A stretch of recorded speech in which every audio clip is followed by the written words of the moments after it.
Hi everyone, this is my Module 3 discussion video on chapters 3 and 4.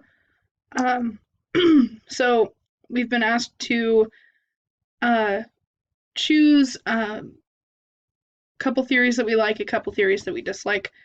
So for chapter 3, I really enjoy Maslow's hierarchy.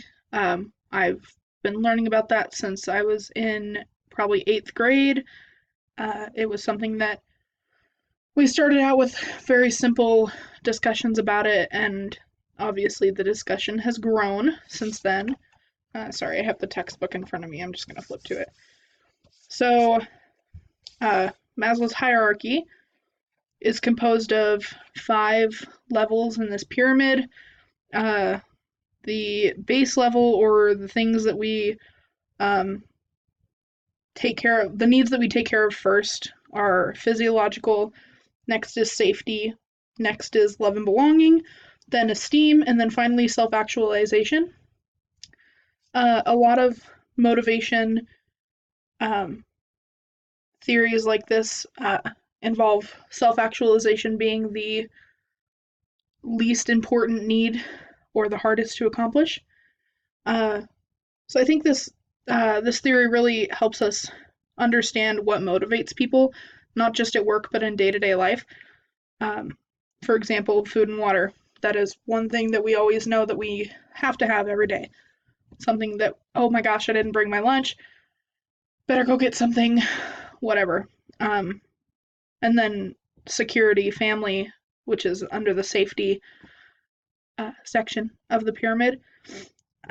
So I think it just helps us understand our motivations as humans a lot better, and then we can apply that to organizational communication and how we function within an organization. Uh, I know that it's helped me be a bit more empathetic to others if they're having a bad day. For example, uh, recently, well, not so recently, but a few months ago, one of my supervisors snapped at me, said something she probably didn't mean, and it came off very rude. And I, being a very sensitive person, took it too seriously and got upset about it. But what I found out later was that her father in law was in the hospital and he was on life support. So it was understandable that she was having a bad day. So I feel a bit more empathetic, and I don't like her first priority was not to make me feel good. It was my family is in trouble and I need to focus on that. So I totally get that. As for the theory that I disliked from chapter 3, bureaucratic theory kind of annoyed me. It's very impersonal. There's no real connections between people, especially between supervisors and employees. There's no room for constructive criticism.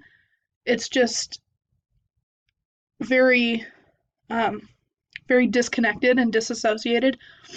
And I think that, yes, while some of the practices of bureaucratic theory can sometimes be helpful, I think that it's important to maintain a personal connection with your employees or with your supervisors or anybody that you work with, honestly.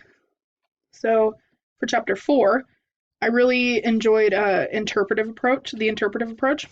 Uh, it's where people drive what the organization does and what it is, or the theory that people drive what the organization does and what it is.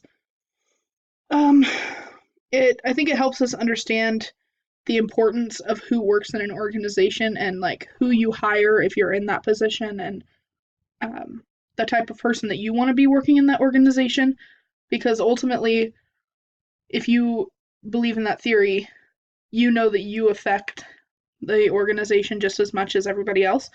So if you do something that would have a bad effect on everybody else or create a bad reputation, it shifts the whole view of the organization. Um, and it also helps me understand my importance within my work study position at SFCC. So, as some of you know, most of you know, I work in the financial aid office. So, I'm working directly with all of the people that pay for your tuition. Well, help you pay for your tuition. So, being a student in there that receives financial aid as well, it helps me to remember that I am part of why that organization exists and why that office exists, because there are so many students that need financial aid, and there has to be people that um, maintain that and monitor it.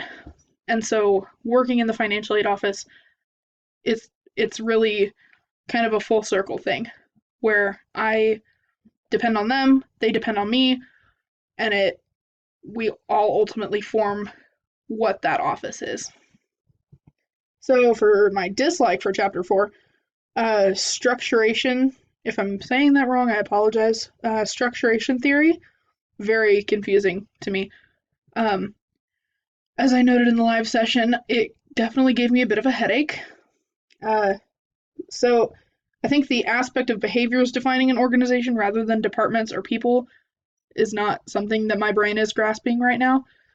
Um, and I'm just overall having trouble understanding it. So that's mostly the reason why I disliked it. So if we look at the case study from last week, now that we know these theories, it's a little bit easier to understand the case study and what the problem was or how you can look at it differently. I chose to look at it with the interpretive approach from chapter 4. It makes me think of how the company looks based on who worked on that cover directly, not necessarily the entire company, but those specific people. And like I mentioned earlier, you affect the overall image of a company. And if you do something that could ruin that reputation, you bring everybody else down with you.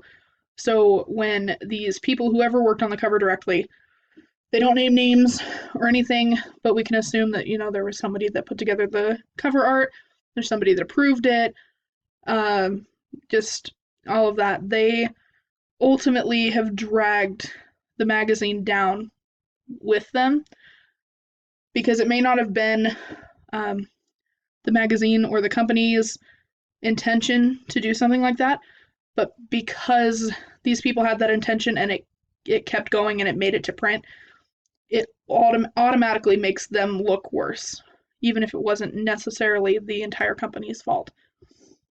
Um, so yeah, I think it just reflects badly on the company as a whole with this approach, rather than targeting specific people. I mean, yes, you are targeting specific people because um, whoever approved that cover and whoever decided to let that go to print, yes, that is, they are a big part of the problem. But with this approach, it makes the entire company responsible, not just the one person. So anyway, that's all I've got. Hope you guys have a good week, and I will talk to you in the discussion board.